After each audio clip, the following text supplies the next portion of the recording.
Hello students, welcome in this class. और आज की क्लास का जो हमारा टॉपिक है, जैसे कि आप थंबनेल देख के आए हैं, आपके हाई स्कूल के लिए एमपी गवर्नमेंट ने एक मॉड्यूल जारी किया है जो हमारे वीक बच्चों के लिए है। तो उसमें कुछ डूएस डायरेक्टेड क्वेश्चन आंसर और हर एक चीज़ जो एग्ज़ाम से रिलेटेड है बताई गई है सरल तरीके से।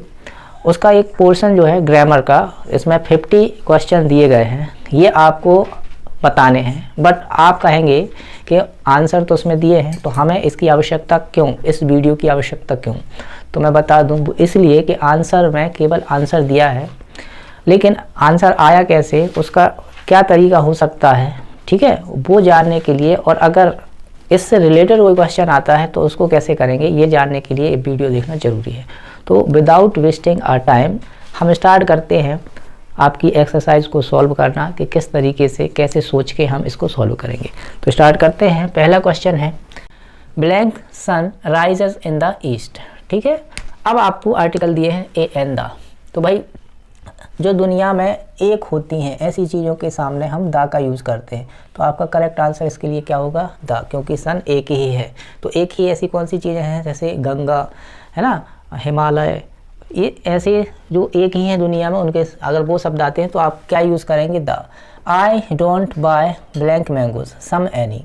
तो हमें मालूम है कि ये सेंटेंस नेगेटिव है। नेगेटिव सेंटेंस में किसका हम यूज़ करेंगे? एनी का। ठीक है, एनी की, सम एनी की अलग से वीडियो भी आपको दी गई है, उसमें बहुत अच्छी प्रैक्टिस है, उसको आप देख सकते हैं। He is blank engineer a an the. अब इंजीनियर तो कोई भी हो सकता है, तो ये एक लौता है, नहीं दा नहीं लगेगा, ए एन में से कोई ही लगेगा। तो इंजीनियर को हम कैसे लिखते हैं? इंजीनियर। मान लो हम ऐसे लिख दें इंजीनियर हिंदी में, ठीक है, इंजीनियर। ठीक है, तो हमें उससे कोई मतलब नहीं, हमें पहले वर्ड से मतलब है। अगर पहला वर्ड क्या आता है स्वर, तो हमें मालूम है क्या लगेगा, यहाँ एन का यूज़ करेंगे। ठीक, आगे चलते हैं। We blank to watch the movie yesterday. अब यहाँ पे गो और वेंट, ये फर्स्ट फॉर्म है वर्ब का, ये सेकंड फॉर्म है, कौन सा लगेगा? तो उसकी पहचान है ये यस्टरडे वर्ड जो है। यस्टरडे वर्ड बता रहा है कि ये पास्ट की बात है, पास्ट में वर्ब की सेकंड फॉर्म लगती है, वेंट यूज़ होगा।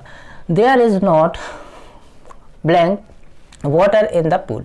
अब वाटर के साथ क्या आता है? मच। क्यों आता है? क्योंकि इसकी भी हमने पहचान आपको बताई है, और इसकी भी वीडियो आपको अवेलेबल है चैनल पर, आप देख सकते हैं कि इसकी क्या पहचान बताई है। कि ब्लैंक के बाद जो वर्ड आता है उसके लास्ट में अगर एस है तो मैनी, अगर एस नहीं है तो मच। ठीक है, इसको डिटेल में बताया है, आप देखें। सिक्स्थ वाला, तो यहाँ पे क्या आ जाएगा आपका आंसर? मच। सिक्स्थ वाला, दे कम्प्लीटेड देयर वर्क। अब दे क्योंकि ये प्लूरल सब्जेक्ट है, हैज़ सिंगुलर है, ये प्लूरल है, तो दे के साथ क्या आएगा? हैव आएगा, right. Christmas is celebrated blank 25 दिसंबर। हमेशा याद रखना, इसमें ऑन कब आएगा, जैसे मंडे, ट्यूसडे, कोई दिन का नाम हो या कोई पर्टिकुलर डेट हो, तो आपको किसका यूज़ करना है? ऑन का, इनका नहीं। हाउ ब्लैंक पेजेस, अभी मैंने आपसे चर्चा की थी कि मच मैनी के यूज़ में ब्लैंक के बाद वाले वर्ड को देखना है। अगर उसमें एस है तो किसको लगाएंगे हम? मैनी को। यहाँ पे एस नहीं था तो मच लगाया। ठीक है, तो इसका सही आंसर क्या हो गया? Many. The bank blank some interest for you money, for your money. तो इसमें हमें इसकी हिंदी मीनिंग से कोई मतलब नहीं है, हमें तो आंसर लगाने से मतलब है। आंसर कैसे लगाते हैं? ये वर्ब है, इसमें विदाउट एस, इसमें एस है। तो यहाँ पे हम देखते हैं, जैसे हमने अभी यहाँ दे की चर्चा की थी, तो ये प्लूरल सब्जेक्ट था। यहाँ बैंक केवल एक की बात कर रहे हैं, सिंगुलर सब्जेक्ट है। तो जब भी सिंगुलर सब्जेक्ट होगा और इस प्रकार के ऑप्शन आएंगे, ठीक है, सिंगुलर कैसे भाई? बैंक एक ही बैंक की बात चल रही है ना, बैंक के अकेले की बात चल रही है एक, तो यहाँ पर एस वाली वर्ब लगेगी। The rainy season starts the summer. तो रेनी सीजन के लिए क्या आएगा यहाँ पर? जो समर, गर्मी की छुट्टी के बाद ही तो बरसात, रेनी मतलब बरसात। बरसात कब आती है? बाद में। तो आफ्टर का मतलब बाद में, बिफोर का मतलब पहले। अगर ऐसी कोई चीज़ है जैसे संडे कम्स आफ्टर मंडे या मंडे कम्स आफ्टर मंडे, तो कैसे भाई? संडे आफ्टर मंडे क्या सही रहेगा? संडे बिफोर मंडे और मंडे आफ्टर संडे। ठीक है, तो ऐसे ही आंसर आपको लगाना है। Hindi the official language of Madhya Pradesh. अब हिंदी भी सिंगुलर है, सिंगुलर के लिए क्या आएगा? इस। ठीक है, Sharad blank watching TV when the power went off. अब यहाँ से हम डिसाइड करेंगे कि यहाँ वर्ब की सेकंड फॉर्म है, वर्ब की सेकंड फॉर्म है मतलब ये पास्ट का है, ठीक है, वो तो ठीक है, तो पास्ट की वर्ब है, यहाँ से कोई दिक्कत नहीं। अब यहाँ शरत जो है वो सिंगुलर है प्लूरल है, तो सिंगुलर के लिए हम किसका यूज़ करेंगे, वॉज का यूज़ करेंगे। अरे सिंगुलर प्लूरल पहचानने की या सिंगुलर के साथ कौन सी हेल्पिंग वर्ब आएगी, इसकी बड़ी सिंपल सी पहचान है। तो सिंगुलर किसकी स्पेलिंग जब आप लिखोगे तो एस से लिखोगे, तो अगर सब्जेक्ट सिंगुलर होगा तो हेल्पिंग वर्ब, अगर हेल्पिंग वर्ब की बात करें तो वो ही हेल्पिंग वर्ब आएगी जिसके लास्ट में एस होगा। ये ट्रिक है, ठीक है। He is an American but his wife is European. यहाँ हमने बताया था क्या लिखा था, इंजीनियर, यहाँ यूरोपियन कैसे लिखोगे आप, ऐसे। तो ये यू है हिंदी का क्या है, व्यंजन है, इसलिए यहाँ पे क्या आएगा, ए। क्या ऑप्शन होगा, ए, ठीक है। Honesty is the best policy. अब दा क्यों आया, हमेशा याद रखना ऐसा कोई भी वर्ड जिसमें लास्ट में ई एस टी हो, कैसा, लास्ट में ई एस टी हो, ग्रेटेस्ट, स्मॉलेस्ट, है ना, और लॉन्गेस्ट, इस टाइप के जितने भी वर्ड हों जिसमें ई एस टी होगा वहाँ पर क्या यूज़ होगा, दा का यूज़ होगा। Walk carefully you will fell down, ध्यानपूर्वक चलो, बट नहीं आएगा, एंड नहीं आएगा, अदरवाइज, अदरवाइज क्या होता है, अन्यथा, ध्यानपूर्वक चलो अन्यथा आप गिर जाओगे।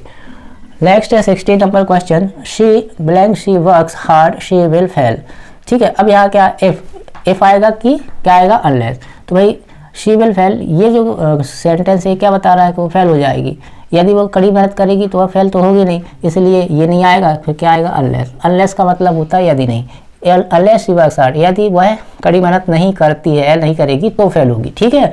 अनीता इज टॉलर, अब कभी भी ध्यान रखना कोई भी डिग्री होती है जिसमें भी ई आर आता है, जैसे टॉलर, ग्रेटर, फास्टर, इस प्रकार के वर्ड, तो उनको कंपेयर करने के लिए दो सब्जेक्ट के लिए तो देन का यूज़ करते हैं, यहाँ फ्रॉम नहीं लगाएंगे आप, क्या लगाएंगे, देन। तब कैसे याद रखा, टॉलर, ग्रेटर, स्मॉलर, ठीक है, इस प्रकार से वर्ड आते हैं।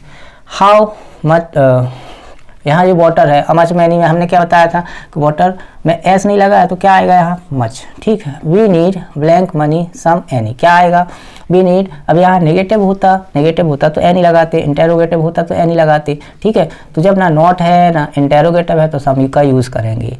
आई टेक योर पेन, अब आप किसी से पेन मांगते हैं तो आप क्या कहेंगे, मे के रिक्वेस्ट बताने के लिए मे का यूज़ किया जाता है, ठीक है। रावण वॉज किल्ड, राम, ये पैसिव वॉइस है और पैसिव वॉइस में हमेशा क्या लगता है, बाय का यूज होता है, right. We were making kites when father, अब यहाँ पास्ट की वर्ब है तो ये जो प्रेजेंट की है अराइव, ई और होना चाहिए, और ये अराइव्ड, ये वर्ब की फर्स्ट फॉर्म प्रेजेंट में यूज़ होती है, ये सेकंड फॉर्म। तो क्योंकि ये सेंटेंस पास्ट का है तो इसलिए यहाँ पर सही ऑप्शन आप कैसे लगाएंगे कि अगर दो सेंटेंस जुड़े हैं, दो सेंटेंस का वाक्य है एक, तो अगर पहला सेंटेंस पास्ट का है तो दूसरा भी पास्ट का होगा, दूसरा पास्ट का है तो पहला भी पास्ट का होगा, ठीक है। We wanted to blank an engineer, अब हम इंजीनियर बनना चाहते हैं तो वी वॉन्टेड टू, और टू के बाद हमेशा ध्यान रखना, टू के बाद हमेशा ध्यान रखना वर्ब की फर्स्ट फॉर्म ही आती है। यहाँ पर क्या है, वर्ब की फर्स्ट फॉर्म में एस लगा है, यहाँ क्या है, वर्ब की फर्स्ट फॉर्म में आई एन जी लगा है, और टू के बाद कहा यह है कि वर्ब की ओरिजिनल फर्स्ट फॉर्म आएगी, उसके साथ और कुछ नहीं आएगा, और कुछ आता है तो वो हम गलत कर लेते हैं। तो इसका सही आंसर क्या होगा, become. Blank is a good exercise, अब क्या है, तो आपको ये भी पता होना चाहिए कि वर्ब के पहले जो आता है वो नाउन आता है, ठीक है, क्या आता है, वर्ब के पहले नाउन आता है, और आपको ये जानकारी होनी चाहिए कि किसी भी वर्ब में जब आईएनजी लगा देते हो तो वो एक प्रकार से नाउन भी बन जाता है, ठीक है। तो नाउन आता है इसलिए वॉकिंग यहाँ सही रहेगा, walking is a good exercise. Last but not least, ये कैसा है, the book is blank the table. अब ब्लैंक तो हमेशा जो सटाई की बात आती है ऑन द टेबल ही बोलते हो, अप ऑन द टेबल नहीं बोलेंगे हम, ठीक है। तो यहाँ पे क्या हो गया, तो ये 25 क्वेश्चन उस मॉड्यूल बुक से आपको समझाए गए, और इनमें से बहुत सारी चीज़ें, और मैं तो कहूँगा कि हर एक चीज़ आपको अलग अलग सेपरेटली वीडियो बना के, वीडियो के माध्यम से आपको एक्सप्लेन की गई, उसमें एक्सरसाइज कराई गई, और अगर आप वो देखते हो और मान लो किसी में भी आपको कन्फ्यूज़न है, आपसे दिक्कत जाती है, तो आप चैनल में उस टॉपिक को देख सकते हो और उसको सीख सकते हो।